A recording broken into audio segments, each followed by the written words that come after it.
અરવલ્લીના ભિલોડા તાલુકાના ભટોળા ગામે વિકસિત ભારત સંકલ્પ યાત્રાનો કાર્યક્રમ યોજાયો હતો। શિક્ષણ મંત્રી કુબેર ડિંડોર કાર્યક્રમમાં ઉપસ્થિત રહ્યા હતા। કાર્યક્રમમાં સરકારની જનકલ્યાણકારી યોજનાઓ વિશે ગ્રામજનોને જાણકારી આપવામાં આવી હતી, તેમજ લાભાર્થીઓને યોજનાઓનો લાભ આપવામાં આવ્યો હતો। આ પ્રસંગે સંગઠનના હોદ્દેદારો, જિલ્લા કલેક્ટર પ્રશિષ્ટ પારીત સહિત જિલ્લા વહીવટીતંત્રના અધિકારીઓ, આગેવાનો અને લાભાર્થીઓ સહિત ગ્રામજનો મોટી સંખ્યામાં ઉપસ્થિત રહ્યા હતા। મારા નમસ્કાર। આજે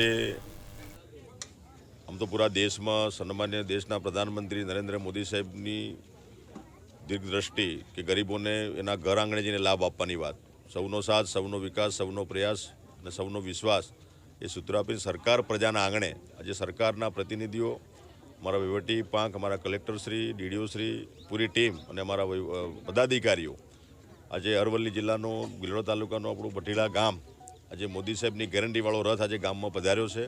આજે અમે બધા સાથે મળીને ગામના જે લોકો જે લાભથી જે વંચિત, આયુષ્યમાન ભારત કાર્ડ સાથે ઉજ્જવલા યોજના, પ્રધાનમંત્રી આવાસ યોજનાનો ચેક હોય, એનો ઓર્ડર હોય, પૂર્વ મંજૂરીના હુકમો હોય, કુંવરભાઈનું મામેરું હોય કે આજે ખેડૂતને લગતી જે યોજનાઓ હોય એની 54 જેટલી યોજનાઓ જે છે વ્યક્તિગત લાભો લોકોને ઘર આંગણે સામેથી જઈને સરકારના પ્રતિનિધિ અને અમારી વહીવટીતંત્ર આજે ગામડે ગામડે ફરીને આપી રહી છે। અને આજે મોદી સાહેબે જે લાઈવ આજે કર્યું અને એને પણ આજે અમારા આ ભટીલા ગામના આગેવાનો, વડીલો, માતા બહેનો, યુવાનો બધા મોટી સંખ્યામાં ઉપસ્થિત રહીને એને પણ મોદી સાહેબને પણ સાંભળ્યા।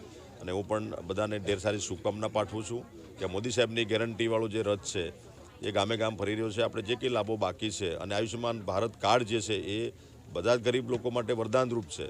તો જે અમારી આશા વર્કરની ટીમ છે, આરોગ્યની ટીમ છે, અમારી આશા વર્કર બહેનો છે, આંગણવાડી વર્કર બહેનો છે, એ ખડે પગે સેવા માટે તૈયાર છે। તો ગામના આગેવાનો, વડીલો પણ આપણા યુવાનો જે છે એ વડીલોને લાવીને આયુષ્યમાન ભારત કાર્ડ બધા કઢાવી અને પોતાના ઘરે રાખે। મોદી સરકારની ગેરંટી છે, મોદી સાહેબની ગેરંટીવાળો આજે ગામે ગામ ફરી રહ્યો છે એટલે પ્રતિસાદ બહુ સારો મળી રહ્યો છે, એ આનંદની બાબત છે। અને હું પણ બધાને ઢેર સારી શુભકામના પાઠવું।